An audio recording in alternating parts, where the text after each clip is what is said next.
In the mid to late 1960s, the Vietnam War and civil rights leader Martin Luther King filled the headlines, the British invasion dominated the radio, and Wilkes College ruled the gridiron. Known as the Golden Horde for the color of their helmets as well as their record, Colonels from 1965 to 1969 enjoyed a 32-game winning streak, the longest in the country at that time. Some may have called it unprecedented, but former fullback Ray Lowery has another word. I call it magical with some wrestlers coming in, Al Yako transferring back from Temple. You know, I came back from Cornell, Joe Moran sent P.J. Kane and Eddie Burke, you know, the Coughlin connection. Right. And, you know, all of a sudden there was just a mix of talent there that gelled. Lowery, former cornerback and safety Garfield Jones, and the team's former head coach Roland Schmidt, better known as Rollie, are among the members of the Golden Horde expected to enjoy homecoming festivities at Wilkes this weekend. Schmidt said the team's former division was known as the Black and Blue Division, and the accolades given to the team during its reign were remarkable.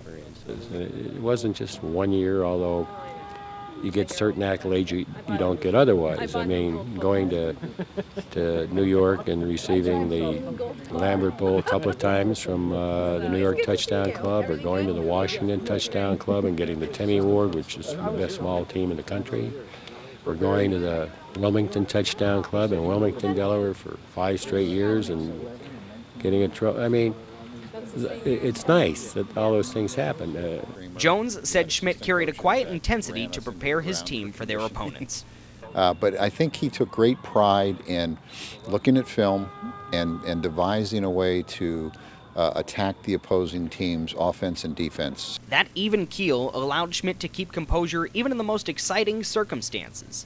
Jones recalled one successful punt return against the Colonel's friendly rival, Delaware Valley. After running the ball in for the score, I was sitting on the bench catching my breath, and he came over and gave me a high five. And I mean, that was about as demonstrative as he would ever get, but it really meant a lot to me, and I remember that. Football teams from 1966 and 1968, along with Jones and Schmidt, are members of Wilkes Athletics Hall of Fame. More than 120 former players from the so-called Gold Machine are expected to attend homecoming events through Sunday. Highlights include Saturday's 75th anniversary parade and homecoming game against Lebanon Valley.